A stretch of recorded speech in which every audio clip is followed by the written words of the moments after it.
Sahabat Fresh Juice, kita berjumpa kembali dalam Fresh Juice Kamis 15 April 2021 bersama Romo Dwi Joko dari Surabaya.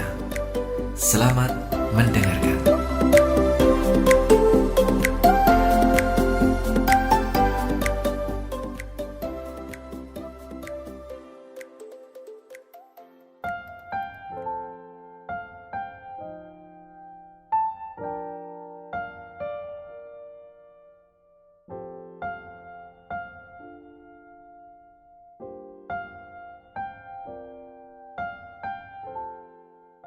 Para sahabat Fresh Juice yang terkasih, selamat pagi, selamat berjumpa kembali, salam damai dalam kasih Tuhan.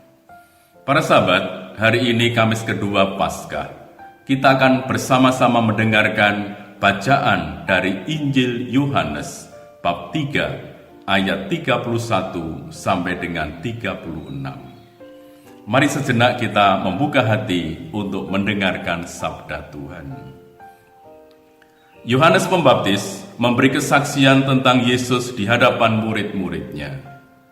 Siapa yang datang dari atas ada di atas semuanya.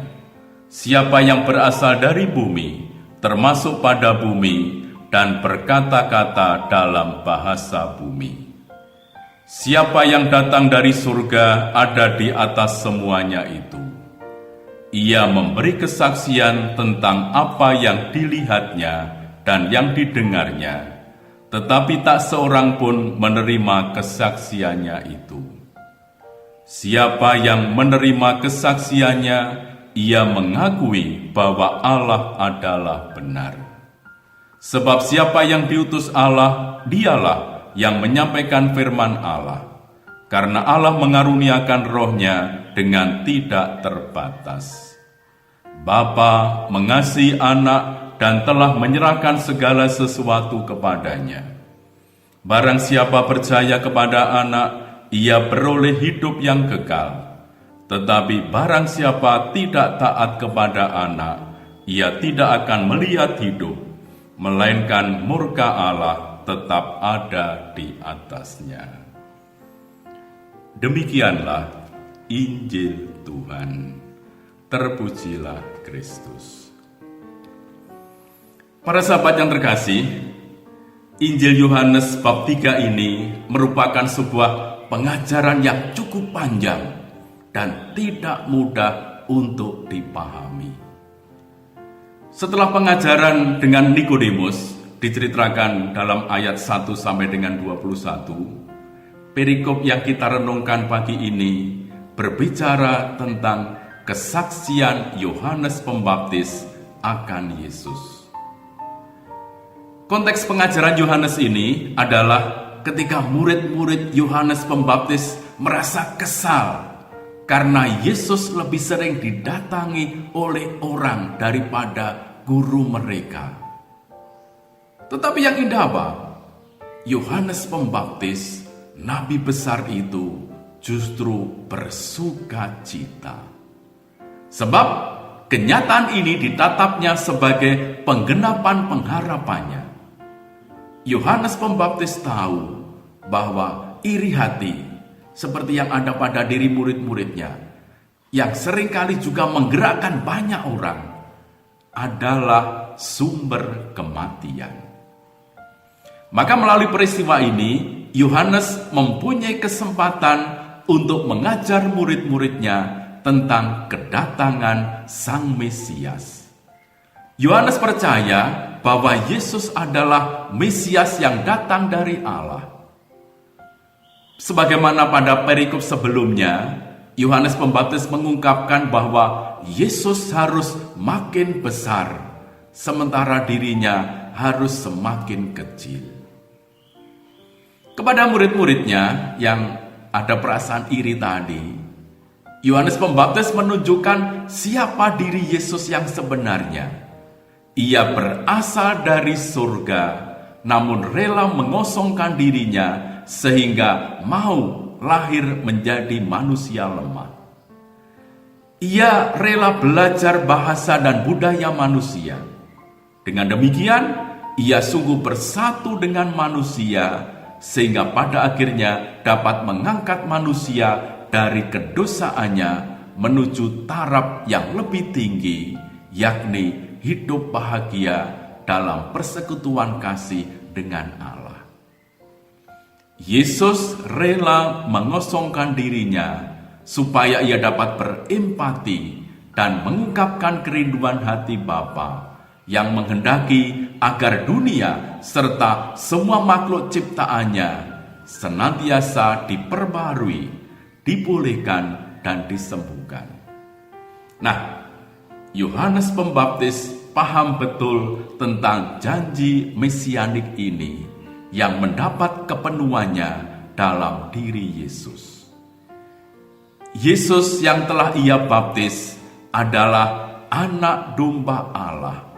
Ia yang berkuasa membawa manusia kepada keselamatan. Pengajaran Yohanes Pembaptis kepada murid-muridnya sesungguhnya juga menjadi pengajaran bagi kita.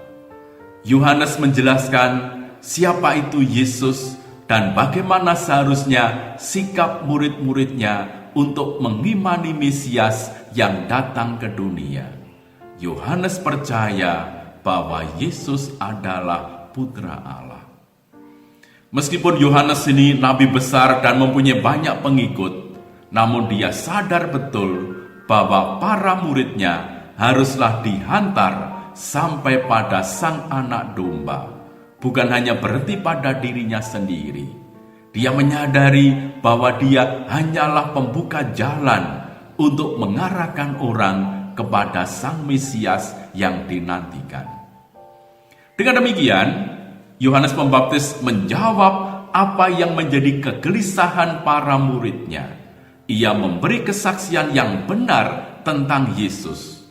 Yohanes rela menenggelamkan diri karena kebenaran ilahi sudah datang.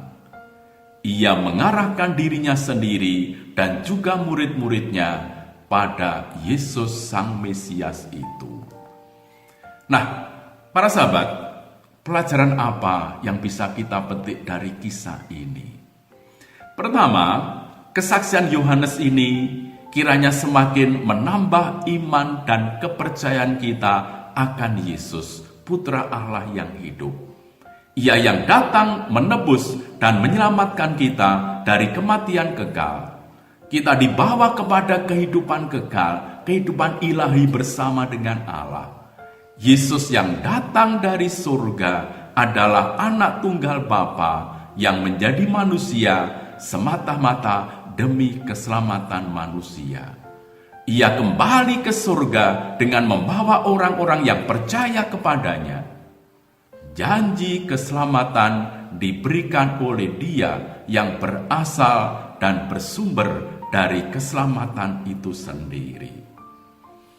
Kedua, Yohanes menjadi gambaran kehidupan kita yang seringkali kita lakukan. Yohanes memberi kesaksian yang baik tentang orang lain.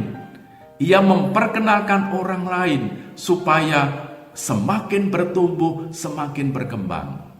Maka ini merupakan undangan bagi kita agar kita juga senantiasa memberi kesaksian yang menghidupkan tentang orang-orang lain, bukan sebaliknya, kesaksian-kesaksian yang justru merugikan atau bahkan mematikan. Ketiga, undangan untuk rela mengosongkan diri, sebagaimana disaksikan oleh Yohanes terhadap Yesus. Mengosongkan diri di hadapan sesama yang berkesusahan dalam pergumulan hidup. Mereka yang miskin secara jasmani maupun rohani. Mereka yang menderita dan tidak meninggikan diri dengan segala keberadaan kita. Belajar mengosongkan diri dengan cara berempati terhadap mereka yang berkesusahan, yang ada dalam masalah, dan bukan bahkan menghakimi atau mempersalahkan. Para sahabat, barangkali masih ada satu hal yang terasa mengganjal. Ada kalimat bagian penutup Tetapi barang siapa tidak taat kepada Allah, ia tidak akan melihat hidup, melainkan murka Allah tetap ada di atasnya. Apakah Allah begitu keras dan otoriter?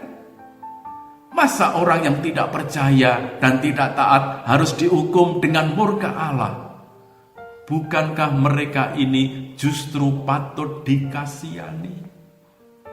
Para sahabat, sesungguhnya bukan Allah yang menghukum orang-orang yang tidak mau percaya itu.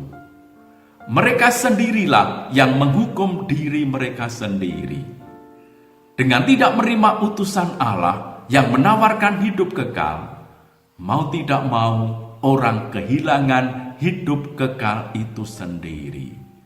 Jadi, sikap dan keputusan pribadi manusia yang menentukan apakah ia menerima atau menolak tawaran hidup kekal itu.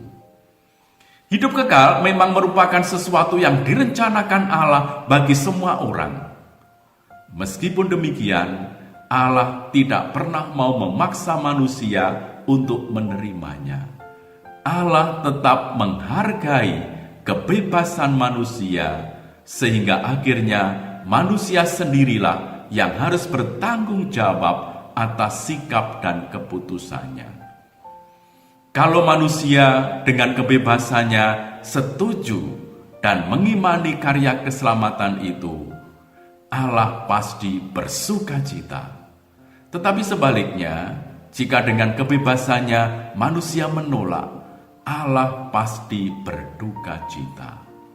Bagaimana dengan kita? Apakah kebebasan yang Tuhan berikan kepada kita akan membawa kita, membuat Allah bersukacita atau berduka cita? Marilah berdoa. Ya Allah Bapa kami, Engkau mencintai putra-Mu dan menyerahkan segala sesuatu kepadanya. Bantulah kami menerima kesaksiannya yang mengantar kami ke hidup yang kekal, dengan pengantaraan Kristus Tuhan kami. Amin.